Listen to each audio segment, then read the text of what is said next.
Howdy, Full Metal Cowboy Straight Shooting, a countdown where I'm going to be talking about my ranking of the DC Extended Universe, from Man of Steel to Justice League. There are only 5 films in this franchise, and before I talk about my updated ranking of the Marvel Cinematic Universe, I figured it's about time that I start doing my ranking of the DC Cinematic Universe. So, let's begin. Number 5. Shall we? It's good to see you playing well with others again. Just like a bat. I dig it.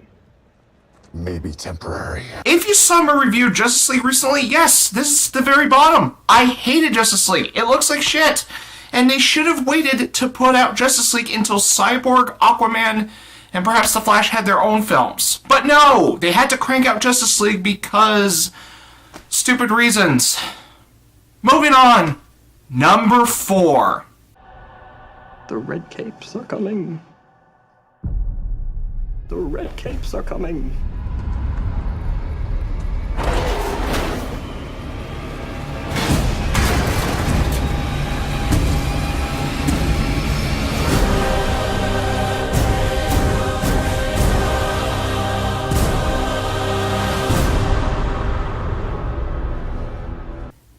As I've said in my review of this film 2 years ago, this should have been simply called Dawn of Justice. It would have been a much more fitting title since they were setting up for Justice League. And also, the fight between Batman and Superman was not really all that great, and only lasted like about 10 minutes, with a disappointing conclusion. Not to mention, Batman and Superman fought Doomsday, which looks like shit. And also, they fucked up Lex Luthor. Number 3. What's the S stand for? It's not an S. On my world, it means hope. Well, here it's an S. How about Excuse me.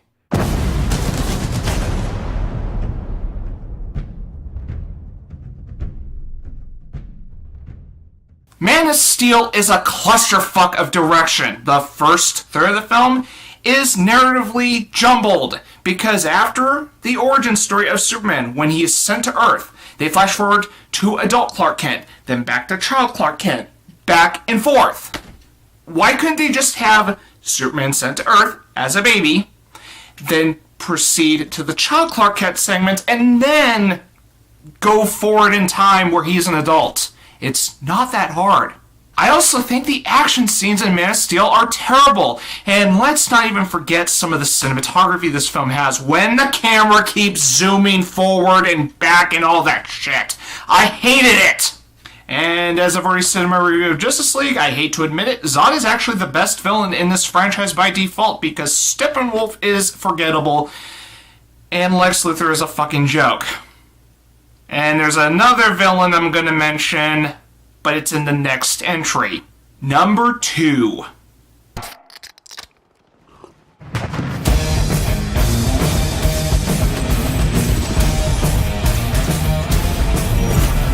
I still hold to what I said about Suicide Squad. I think it's okay. A 5 out of 10 usually translates to okay in my book.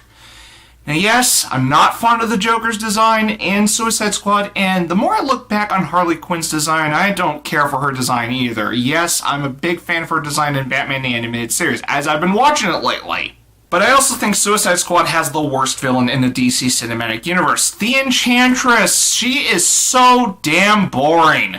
Not to mention, she does some dancing, which a friend of mine who saw it with me at the time was making fun of Enchantress's dancing, and I just joined the party because I was like, what the hell is this? Ooga chaka, ooga, ooga, ooga chaka. But for what it's worth, the action scenes are what made Suicide Squad fun, and I actually like some of the characters, even though some of them really deserve more characterization. Which leaves to my number 1, which is obviously Wonder Woman!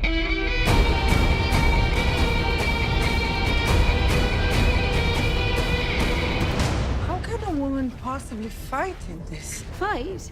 We use our principles, although I am not opposed to engaging in a bit of fisticuffs should the occasion arise. This is the best film in the DC Cinematic Universe, without a doubt. This is the one that actually tried to be a good film for once. Yes, Ares is a joke of a villain, he was a complete wasted opportunity, but that pales in comparison to how good Wonder Woman actually is. I loved Gal Gadot as Wonder Woman, and I also like Chris Pine in Wonder Woman as well. And after I saw Wonder Woman, I said to myself, finally, the DC Cinematic Universe has one good film for once. It took 3 installments to finally get a good one. About damn time. Now, even though Wonder Woman gave me some hope for the future of the DC Cinematic Universe, that quickly went away when Justice League came out. Now, I'm not as optimistic about the future of the DC Cinematic Universe. Well, maybe perhaps the sequel to Wonder Woman, which is Wonder Woman 1984. That might be good, but time can only tell. But Wonder Woman is the best film in the DC Cinematic Universe, hands down. And that's my ranking of the DC Cinematic Universe. Now, whenever I review a film in the DC Cinematic Universe, I will continuously update each of the rankings at the end of each review, so you have an idea of which films I like more than a specific other film. So, yeah, look forward to that update when I review Aquaman later this year. So, until then, good day and good night.